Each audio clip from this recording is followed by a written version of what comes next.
Welcome to the Predictive Playbook. I am very psyched for this edition on March the 9th, 2021, 2 days before the Players' Championship. And I couldn't have a better guest for the PGA and the Players' Championship than David Bearman, Deputy Editor at ESPN of Sports Betting Content. And David, we did pretty good last week. You did much better than I did in the Palmer. I had Naismith, who did not make the cut, unfortunately. But tell us your results because they were very good.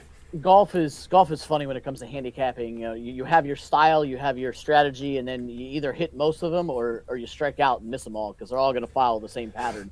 Last week was one of those weeks where I did extremely well. I remember giving out Corey Connors as a 125 to 1 shot a week ago, and I also played him first round leader, and he hit it 50 to 1. He missed that putt on 18 that would have given him the full 50 to 1, so he split it with Rory, so only got 25 to 1 there.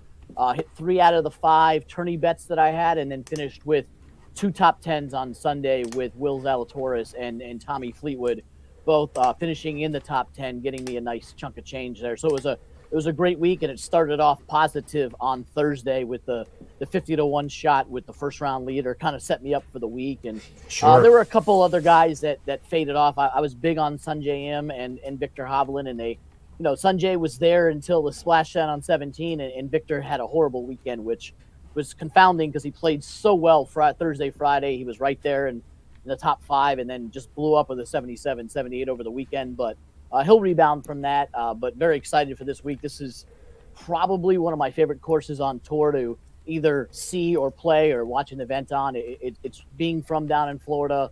Love all the Florida courses, but TPC Sawgrass is kind of in its own category, and it's just an awesome event. There's no doubt about being in a course in its own realm. I mean, the story of how it came to pass with Pete Dye buying the land for $1, basically on a bet from the guy who owned the land that if he could make a commercial revenue-producing golf course, the land would be his for $1. And there's certainly more to the story, and we'll save that for another time about how the 17th hole came to pass. But it's just such a cool place. I'm very fortunate and blessed to have in-laws who had a membership at the country club where the Players used to be played. 1974 when that started, and 82 Pete Dye built this monster gem of a course that you and I have had the privilege to play. And if you had to name like 1 or 2 holes that are very scary when you get on the tee box, which ones do you think they would be? I mean, you got to start at 17. You could sit there and I could sit there with a bucket or 2 buckets all day and play the island hole. And it's a signature hole when other courses around the country mimic it. There's actually a course here in Connecticut that I like playing that has it's the 8th hole, and it's set up just like the 17th at Sawgrass, and a lot shorter. That one's only playing 135, 140. But you just love the opportunity to sit there and know that, at any given shot, it could go left, it could go right, but on 17, you got to hit it straight or it's going to splash down. So I always tell people that, if you could pick 4 golf courses and or holes to sit on, to play, to watch and just watch golf, 17 at Sawgrass, just sit on the berm all day and watch.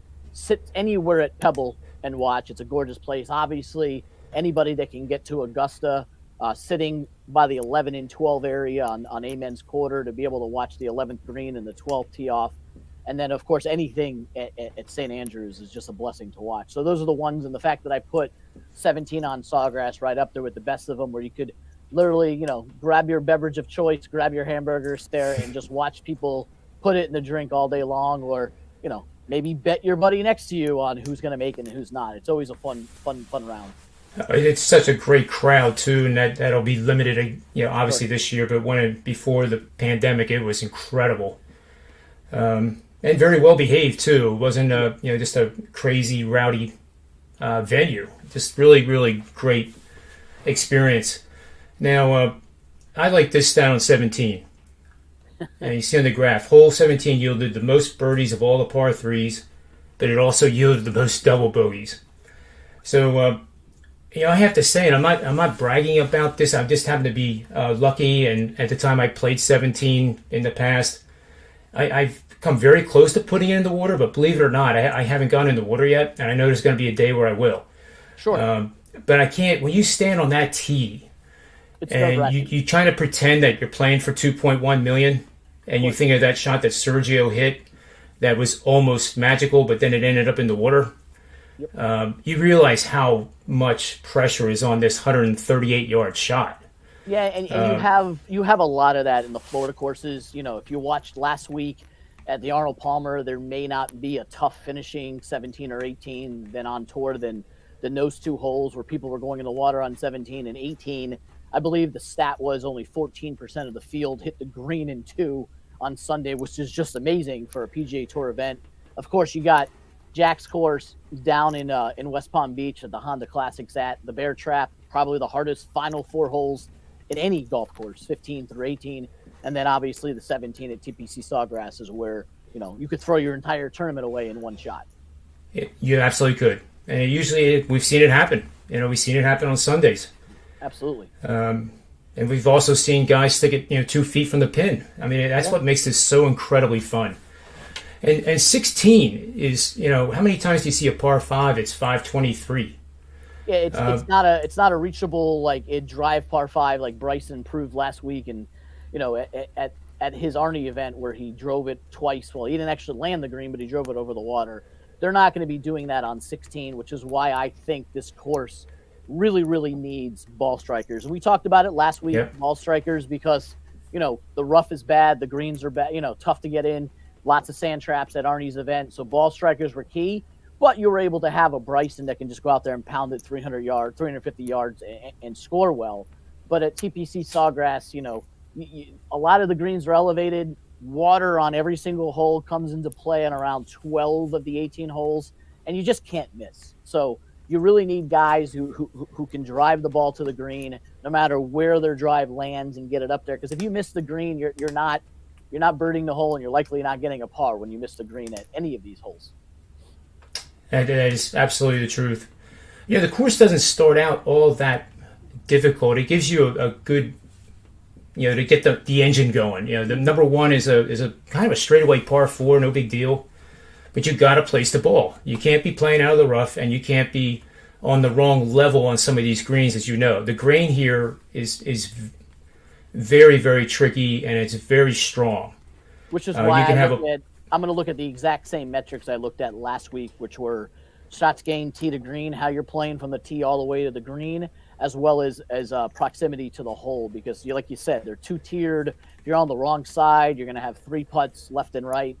So you've got to have the guys who hit the greens and hit them in the right spots. And I'm looking at those those GIR players and those shots gained tee to green players, like I was last week, where really accuracy is paramount off the tee and on the approach more so than distance. This is the one course where distance matters everywhere. Let's call it what it is. You hit it 350 versus 280. That's a huge difference. But the way this course is situated, distance means less here than it does at other courses, which is why, even though Bryson, he plays the way he played last week, he can win again, no doubt. But guys like Webb Simpson and Tommy Fleetwood, who are shorter off the tee but have outstanding iron games, are guys that I'm looking at to be able to score well here. I can't agree more. It's off the tee, and then strokes gained off the tee, and then the birdie makers. Both longer-term and short-term performance levels. I think those are the guys that are going to appear. I just wanted to quickly mention number 12.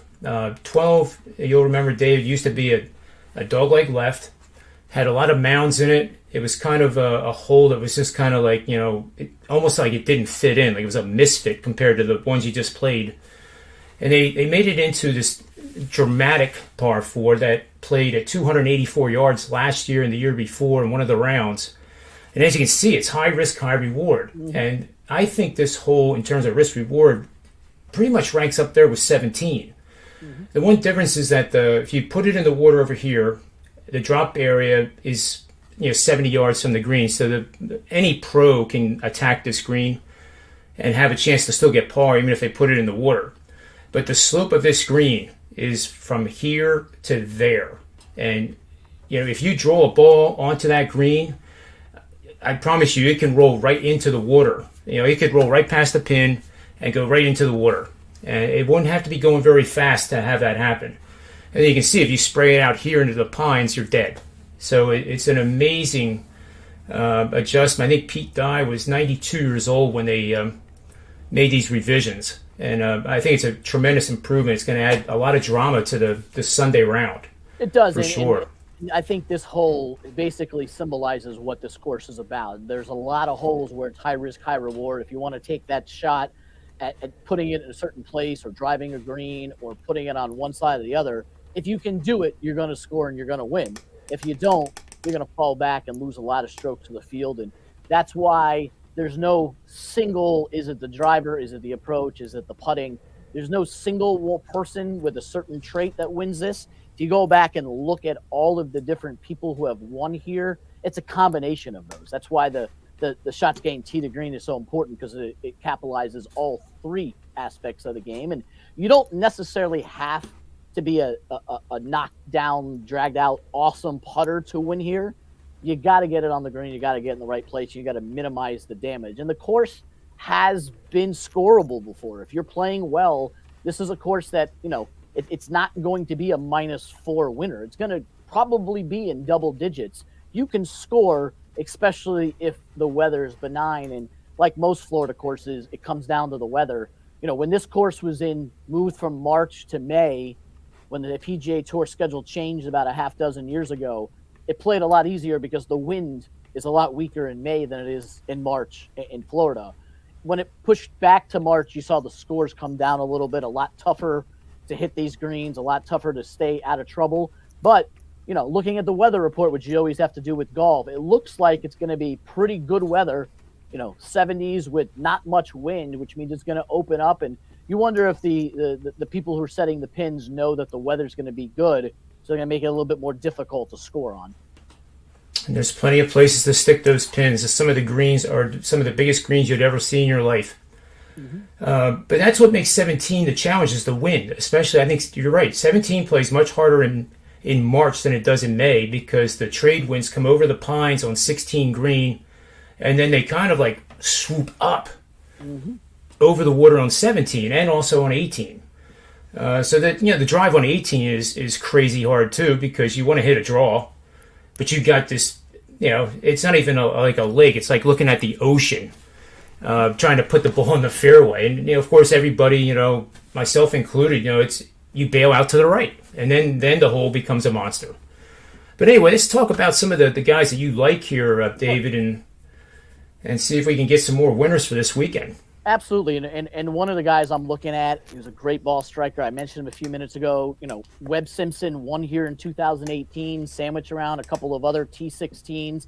Not the longest guy on tour. He comes in at 133rd off the tee in driving distance. But this is the course where you can get away with that if you're good with your irons. And Webb Simpson is among the best with his irons. He's 12th in shots gained total, 12th around the green, and 27th in the all-important tee to green metric. He's someone that I'm looking at that plays well here. And also, one of the big things to look at when it comes to success at TPC Sawgrass, believe it or not, is it's not going to come as a surprise, because recent form is always important. But a lot of the guys, if you go back and look at some of the winners, played very well leading into this event. Webb had a T6 2 weeks ago at the concession in Tampa, a T4 3 weeks earlier at Hawaii. Didn't play last week, sat out. If there's anybody who knows when rest is needed, Webb did it last year in the FedEx Cup playoffs. So he's well rested, coming off of 2 good finishes, and he has 4 top 10s in 9 events this year. So I like him at 3-1 in the top 10, and I like him at 22-1 to potentially win this, because it's the type of course where Webb does well at. Yeah, I can't argue with that pick. So I think that's an excellent value pick too for the DraftKings DFS.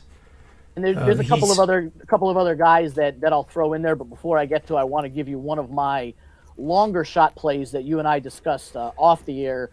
Adam Scott, whose name you have not heard over the last 11 to 12 months since COVID hit. He was one of the players that when COVID hit, he got out of Dodge from Ponte Vedra and flew back to Australia and pretty much was stuck there for the most of the summer. Even when the tour came back, he didn't come back because he was in another country. Eventually came back to the PGA Championship in August. Hasn't had a lot of rounds under his belt. Only played in 11 events with 1 top 10. But because of that, sight unseen, Adam Scott's number has dropped to 55-1. So you're wondering, 55 to 1, like those are long odds. But here's a guy who is among the best players in the world at this course. If you go back to 2004, according to the PGA Tour, his 1.53 strokes gained tee to green. I keep mentioning tee to green. He is the best in the entire PGA with someone with 50 rounds or more in the state of Florida, and his actual stats at TPC Sawgrass is first in shots gained total, first in shots gained approach, second in tee to green. He has the metrics over the course of his career, played extremely well here, won in 2004, 4 other top 10s, and nothing lower than a T12 since 2016. I mentioned recent form is important. He doesn't have great recent form with only 1 top 10 since COVID. Shot well last year leading into this event. He was one of the guys I actually picked to win it a year ago. I'm not going to let the fact that he has not had many rounds affect me, because he has 3 wins in the state of Florida, tied for the most in the last 15 years. And he's someone who plays Florida well, plays this course well, and is getting long odds because he hasn't played much. And when he has played, he hasn't played great. But if you're going to give me 55 to 1 odds on the former major winner who's won at this course, who plays exceptionally well in Florida courses and Florida weather, I'm going to run with him, probably take him as a first-round leader candidate, and play him in matchups along the week. You're also getting 3.5 to 1 on your money just to finish in the top 20, which is what he's done every single time dating back to 2016, and more times than not when he plays this course. Absolutely right. And he's only $8,100 on DraftKings, which makes him an absolute steal. I'm really surprised at the pricing of him for this event. His driving distance has been just under 300 yards, which is exactly what you need for this course. It's not a bomber's delight. And his driving accuracy has been in the 60s for the last 4 years. Greens in regulation has been ridiculously good. 67% is the worst tournament that he's had at TPC in 2016. And I think you definitely have a good best bet the way you just described it. Because a lot of the handicapping comes, I mentioned course history, I've mentioned recent form, all those things come into factor, and you got to figure out which ones to weigh. And obviously, in the case of Webb Simpson, I'm factoring in recent form as well as course history. With Adam Scott, it's mostly course history, but I don't think we have a complete picture of his recent form with only 11 events dating back to the Players' Championship 365 days ago. So I'm not going to let that stop me, because you're going to look at the 2021 stats and it's not going to impress you. 11 rounds, 1 top 10. His shots gained are not impressive for 2021. Small sample size at this specific course in this specific state. He has top numbers across the board in almost every statistic. And for 55 to 1 on my money, the guy averages 71.4 scoring average at this event, at this course, which is the second of all time, only behind Tiger Woods. Obviously, if you're going to be second to Tiger Woods, then here's a guy who has won here and played well here, and at 55 to 1, I'm going to give him a shot. And is it going to surprise me if he doesn't do well because there's a lot of rounds in him? But I'm more banking on the value here than anything else. I agree 100%.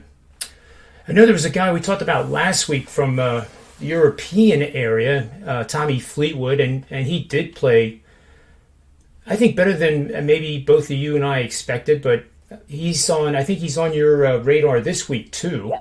He's at 35 to 1 and 5.5 to 1 to get a top 10. And I had Tommy last week in a couple of matchups, a tourney matchup head to head, as well as a top 20, which he hit. He actually finished T10. Fleetwood's problem this year, if you look at his overall body of work, I think I mentioned this on the show last week, his final placement isn't really indicative of how he's played, because he seems to have one blow-up round every single tournament, which isn't good. And he did it again on Sunday at Bay Hill. He entered in the top 5, wound up with a 77, made a mess of 18, and dropped to T10. But the fact that he had a 77 and still finished T10 shows you what he did the rest of the week. And he's a guy that takes a little while to get going, but if you take a close look at his scores this year, he usually is in contention, and he has that one round that gets away with him.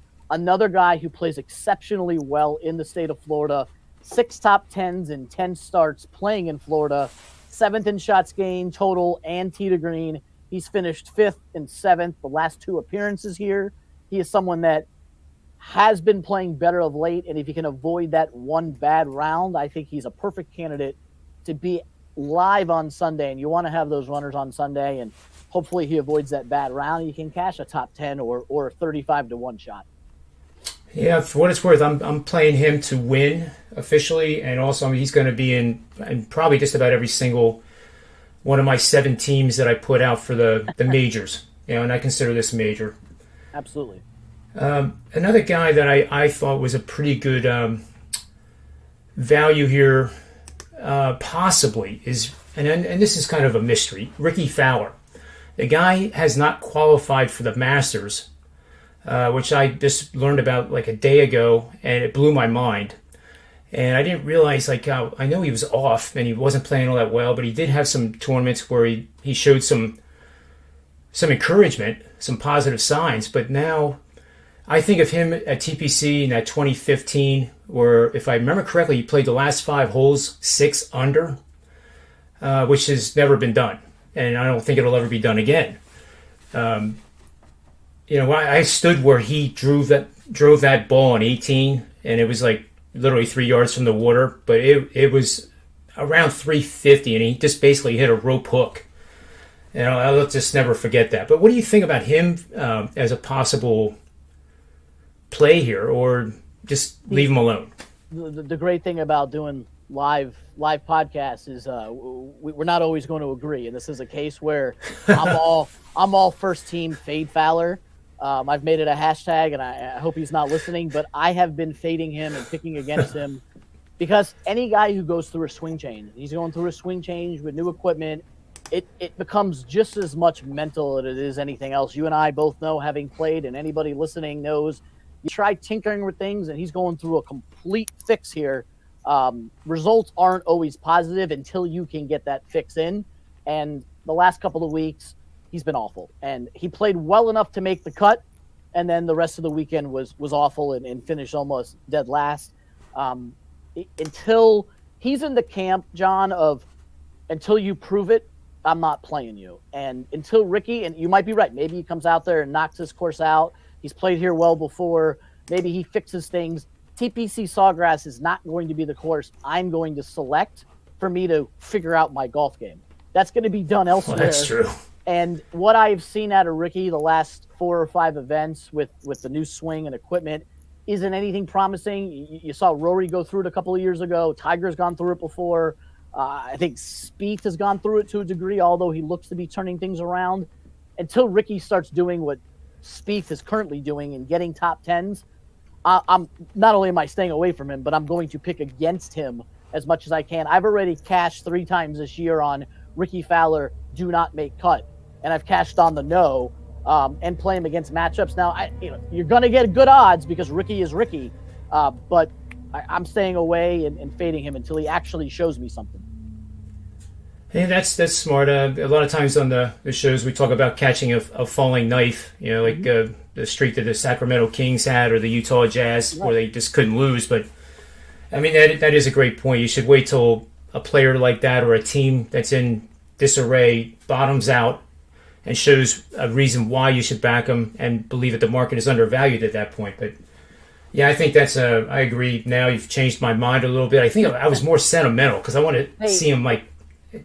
If Ricky comes out here and finds his game and does well, and anybody has the chutzpah to pick him and you win with him, cap off, tip your cap to him. But just like I consistently pick Tony Finau to finish in the top 5 and top 10, but I won't pick him to win until he does. It's been 5 years. Same thing with Ricky. I'm not going to pick him at all until he shows me more than one good round. And Ricky hasn't put back-to-back good rounds together. He had a couple of decent ones, but he has not put back-to-back good rounds together yet this year. So I'm not going there until he shows up and goes 66-66 this Thursday, Friday. Great, I'll play him on Saturday. But I'm not going to play him until he does something. Yeah, it's a great point. A guy that I like dated quite a bit here is Patrick Cantley, and that's not it's not a sleeper by any stretch of the imagination.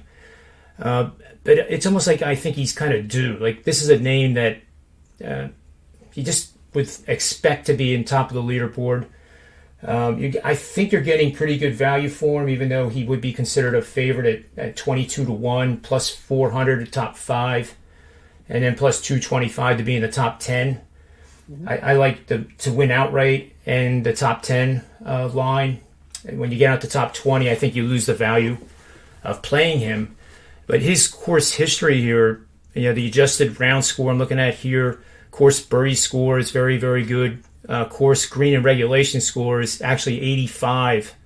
And you can only have 99, or I guess you could have 100, but 85, that's pretty darn good. Yeah, I am going to be playing Cantley. I have him as one of my top 10 guys. I think there's more value in getting 225 in the top 10 than the 22-1 shot to win, only because I have other guys in that 22-1 range. We mentioned the all-important tee to green metric. He's 7th, 3rd in shots gained overall.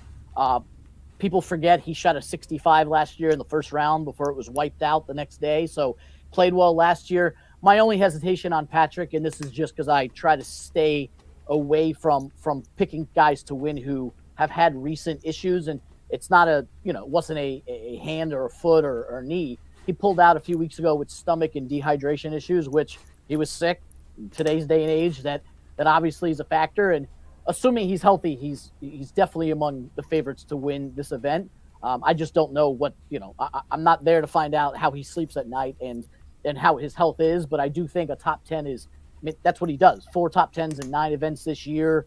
Nothing worse than a T17 dating back to October. So he's a guy who's going to be there every single week. If you have will they make the cut? He's a perfect candidate. Will they finish top 10, top 20? Perfect candidate. And I wouldn't be surprised if Patrick wins this. He is due. I just get a little bit worried because the last time we saw him, he had to pull out of the event. I got you. And lastly, I think we have to mention at least Bryson here and what you think he has and what he's going to do on this course. I mean, is he going to try to take it over the trees and put the course to rest like he did Winged Foot in many ways? But you and I both know those trees are gigantic in terms of height. They are. And I will tell you, John, that if the it's going to sound obvious, but the Bryson DeChambeau of last week shows up, he'll win it again. And we're not talking about the guy who can hit it 380 yards over the lake. We're talking about the guy who was hitting 50-foot putts on Sunday and hitting middle of the greens on 18 when nobody else was coming within 40 feet, and he's hitting it to within 20 feet. So you're going to have his two-putt par to win the event, including a knee-jerker 4-footer to win. The guy was on fire with the flat stick. His iron game was great. The only place that Bryson actually struggled last week was with the short wedges. Everyone gives him all this notoriety for going over the lake towards the green on 6, but he didn't eagle either hole because he couldn't get that 90-yard wedge anywhere close, so he wound up with birdies. If he plays the same way, he can run away with this event. I worry that this course is tougher. There are no real drivable par 5s. You mentioned the one drivable par 4 that comes with a heck of a lot of risk. Will he take his shots? Sure, but I worry what we saw at the Masters out of Bryson, where he got into trouble too much and couldn't get on, might be a little bit somewhat of what you see this week. But hey, I was wrong last week on him. I didn't pick him to win. He won. Luckily, I was able to win money outside of Bryson. It all depends on, honestly, how his short game is. And if he's going to be hitting 40 and 50-foot putts, no one's stopping him at any event. It's true. Very true. It'll be fun to see what he does, and where he does gamble. Like the second shot on 9, you have to go over the corner of these gigantic trees. Yep. And he might just be able to do it. Like if he tees off too far left, he may still have a shot on holes like that. But I could talk about this forever, but I know we have to get going here. So David, your best picks are Webb Simpson, Fleetwood, Adam Scott, and I think you're on board with me with Cantley. I'll be playing Cantley top 10. I'll be playing Daniel Berger in top 10s and 20s as well. Not real good course history here, but he has the game and the style to get it done. But if you go back and look at Berger, he didn't have good course history at any course. And then over his last 13 months, he's played 20 times and has 10 top 10s, including 2 wins. So Berger's the guy who can basically win on any type of course. I'm going to take another shot at my guy, Corey Connors, to get another top 10 at 6-1. And I'll be playing Jason Day, who is another player who plays very well in Florida, very well at Sawgrass. My only issue with Day is he's been up and down. He's a guy who 1 week T4, next week misses the cut. Depends on what Jason Day shows up, but you're getting 45-1 on a major winner who's among the best ball strikers in the world, contended at, Houston, Pebble, but then missed the cut at the Masters, Torrey Pines, and Phoenix. He was in contention last week before fading on Sunday. You just don't know which Jason Day is going to show up, but I do like the 45-1 price on him. Yeah, that's a good price for sure. And if you're doing this for the first time, quickly, you spread these bets out, these value bets that are 45 to say up to 85-1, and at the end of the day, you only need one to really cash. So it's different ways to play it: top 20s, top 10s, winner. So if you're new at this, I would suggest just don't bet, but do it paper trade. Make believe that you're betting it and see how your results go. And then once you get some confidence and some experience, then put the pizza money on these plays that we're talking about. I think that's a good way to learn this thing. I would also advise people to watch the live odds. Golf is a humongously large live betting sport where you can get great value just because a player had a bad hole or two. And you take a guy like Dustin Johnson or Bryson, say they go out on Thursday and they struggle and only shoot a 73 or 74 and they're 1 or 2 over par. You can get them at longer odds than taking them right now at 10 and 12-1. And just because you shot a 73 on Thursday doesn't mean you're out of the tournament by any stretch of the imagination. Exactly. It's going to be a great 4 days. I can't wait, David. Mm-hmm. I want to thank you for coming on again. Like I just said, I know nobody wants to hear me talk for another 2 hours, but I could talk about Sawgrass for about that long. So for today, that's going to be it. And for the Predictive Playbook, I'm John Ryan, and may all the wins be yours.